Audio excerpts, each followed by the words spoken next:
السلام علیکم ورحمۃ اللہ وبرکاتہ۔ الحمدللہ رب العالمین والعاقبۃ للمتقین والصلاۃ والسلام علی اشرف الانبیاء والمرسلین نبینا و رسولنا و حبیبنا و امامنا محمد وعلی آلہ و اصحابہ اجمعین، اما بعد۔ یہ ہمارے کسی بھائی کا سوال ہے کہ اگر فرض نماز کے بعد اجتماعی دعا ثابت نہیں ہے، جیسا کہ ہمارے بعض علماء اس بات کا دعویٰ کرتے ہیں کہ اس کے بارے میں کوئی صحیح حدیث ثابت نہیں، تو کیا پھر فرض نمازوں کے بعد اجتماعی دعا اگر ثابت نہیں ہے تو کیا اکیلے یعنی انفرادی دعا کی جا سکتی ہے، اور کیا اس میں ہاتھ اٹھائے جا سکتے ہیں؟ اس کے بارے میں بتایا جائے۔ اس سلسلے میں سب سے پہلی گزارش تو یہ ہے کہ اگر ہم نماز کے فلسفے کے اوپر غور کریں، نماز کی حکمت پر غور کریں، تو ہمیں پتہ چلے گا کہ نماز پوری کی پوری دعا ہے۔ اس لیے ہماری کوشش ہونی چاہیے کہ دعا نماز کے اندر کی جائے۔ نماز میں دعا کے لیے جو سب سے اہم ترین مقام ہے، اہم ترین موقع ہے، وہ تشہد ہے، کہ جب تشہد پڑھ لیا جائے، التحیات یعنی پڑھ لیا جائے، اس کے بعد نبی اکرم صلی اللہ علیہ وسلم پر درود بھی نمازی پڑھ لے، تو اس کے بعد دعائیں کرے۔ نبی اکرم صلی اللہ علیہ وآلہ وسلم سے بہت ساری دعائیں منقول ہیں۔ مثال کے طور پر سیدنا ابوبکر صدیق رضی اللہ تعالیٰ عنہ نے جب پوچھا تھا کہ میں اس موقع پر کیا پڑھوں، تو آپ نے فرمایا کہ یہ پڑھو، اللہم انی ظلمت نفسی ظلما کثیرا ولا یغفر الذنوب الا انت فاغفر لی مغفرۃ من عندک وارحمنی انک انت الغفور الرحیم۔ اس کے علاوہ اور بھی بہت ساری دعائیں، جیسے اللہم انی اعوذ بک من عذاب القبر، اور بھی نبی صلی اللہ علیہ وسلم سے دعائیں ثابت ہیں۔ اور آپ نے یہاں یہ بھی فرمایا کہ ان کے بعد یعنی یہ چار چیزوں سے پناہ ضرور مانگو، اور ان کے بعد پھر جو مرضی دعا تم کر سکتے ہو۔ تو کوشش کی جائے کہ اس موقع پر دعائیں کی جائیں، اور یہ بھی کوشش کی جائے کہ مسنون دعاؤں کا اہتمام کیا جائے جو نبی صلی اللہ علیہ وسلم سے ملتی ہے، صحابہ اکرام سے ملتی ہیں۔ اسی طرح سجدہ میں بھی دعا کی جا سکتی ہے، جیسے آپ یا مقلب القلوب ثبت قلبی علی دینک و یا مصرف القلوب صرف قلبی الی طاعتک، یہ دعا آپ سجدے میں کیا کرتے تھے، اس کا اہتمام کیا جائے۔ اور بھی دعائیں نبی صلی اللہ علیہ وسلم سے سجدہ میں ثابت ہیں، مسنون دعائیں سجدہ میں کی جائیں، انشاءاللہ اس کی بھی اجازت اور ترغیب ہے۔ تو کوشش کی جائے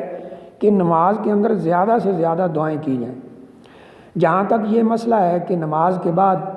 تو اجتماعی طور پر ہمارے ناقص علم کے مطابق، اور اب کئی ہمارے احناف علماء بھی جو ہیں وہ اس بات کا اقرار کرتے ہیں بالکل واضح طور پر کہ فرض نمازوں کے بعد اجتماعی طور پر دعا ثابت نہیں ہے، اور اس کی کوئی دلیل نہیں ملتی ہے۔ اجتماعی کا مطلب یہ ہے کہ ہر نماز میں امام دعا کرائے، ہر نماز کے بعد یعنی سلام پھیرنے کے بعد، اور مقتدی اس میں آمین کہہ کر شامل ہوں۔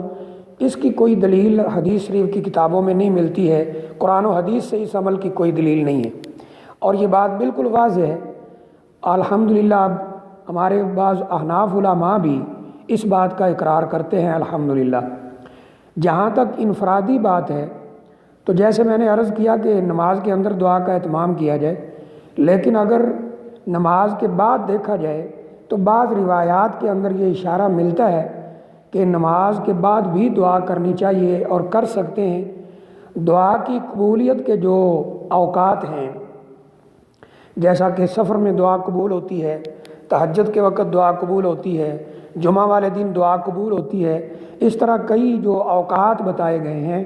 ان میں سے ایک وقت فرض نمازوں کے بعد بھی دعائیں قبول ہوتی ہیں۔ تو ہونا یہ چاہیے کہ اگر فرض نمازوں کے بعد ہم دعا کرنا چاہتے ہیں تو پھر سب سے پہلے جو اذکار نبی صلی اللہ علیہ وسلم سے ثابت ہیں، جیسا کہ اللہ اکبر بعض جگہ ملتا ہے اشارہ صحیح مسلم کی روایت میں، نہیں تو استغفر اللہ استغفر اللہ استغفر اللہ، اس طرح اللہم انت السلام و منک السلام، یہ والی دعا، اللہم لا مانع لما اعطیت، یہ والی دعا، رب اعنی علی ذکرک و شکرک، یہ والی دعا ہے، اور کئی دعائیں ہیں۔ اس کے بعد 33 دفعہ سبحان اللہ، 33 دفعہ الحمدللہ، 33 یا 34 دفعہ اللہ اکبر۔ اگر 33 دفعہ اللہ اکبر کہیں تو ایک دفعہ پھر لا الہ الا اللہ وحدہ لا شریک لہ لہ الملک و لہ الحمد وہو علی کل شیء قدیر، یہ پڑھ کے 100 پورا کیا جائے۔ پھر آیت الکرسی ہے، نبی صلی اللہ علیہ وسلم فرماتے ہیں جس نے ہر نماز کے بعد آیت الکرسی پڑھی، لا یمنع من دخول الجنت الا الموت، موت کے علاوہ اسے کوئی چیز جنت میں جانے سے نہیں روک سکتی، ان چیزوں کا اہتمام کیا جائے۔ اس کے بعد اگر دعا کرنا ہو، جیسا کہ فرض نمازوں کے بعد کا وقت دعا کی قبولیت کا وقت ہوتا ہے تو کر سکتے ہیں، لیکن وہ انفرادی طور پہ بھی اگر کرنا ہو تو اس میں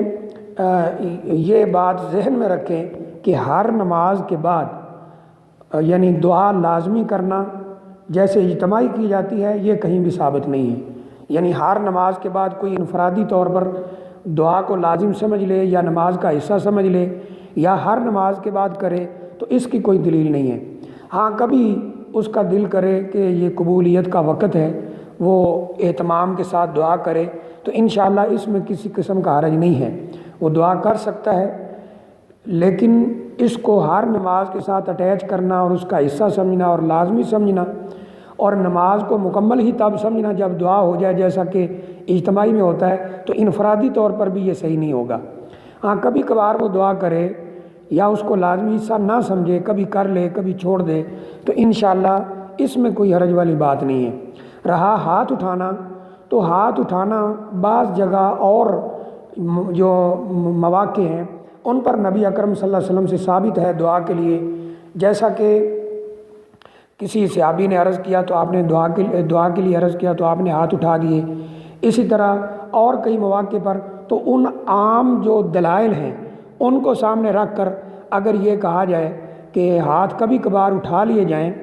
اور کبھی بغیر ہاتھ اٹھائے دعا کر لی جائے تو انشاءاللہ اس میں کسی قسم کا حرج نہیں ہے۔ ہمارے ہاں اصل میں ہوتا یہ ہے کہ لوگ دو انتہاؤں پہ چلے جاتے ہیں، بعض لوگ سمجھتے ہیں کہ دعا کے لیے ہاتھ اٹھانا ضروری ہے، بعض اس کو بدعت کی حد تک کہہ دیتے ہیں۔ تو میرا خیال ہے کہ حق بات ان دونوں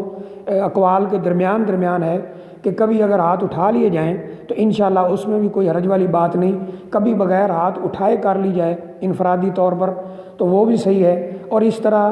کبھی چھوڑ دی جائے کبھی کر لی جائے انفرادی طور پر اسے لازمی حصہ نہ سمجھا جائے تو یہ انشاءاللہ صحیح ہے۔ لیکن ہر نماز کے بعد انفرادی دعا کرنا کہ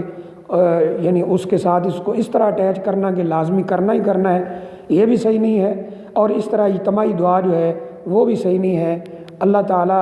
ہمیں عمل کی توفیق عطا فرمائے اور اللہ تعالی ہمیں حق بات کہنے کی توفیق دے، اور یہ جو باتیں اس مختلف دلائل کو سامنے رکھ کے عرض کی گئی ہیں ان میں جو بات صحیح ہے اللہ تعالیٰ کی توفیق سے ہے، جو اس میں کوئی اگر چیز غلط ہے تو میری ناقص علمی اور شیطان کی طرف سے ہے۔ اللہ تعالیٰ سے دعا ہے اللہ تعالیٰ ہماری کمی بیشی معاف فرمائے اور اللہ عمل کی توفیق دے۔ وآخر دعوانا الحمدللہ رب العالمین۔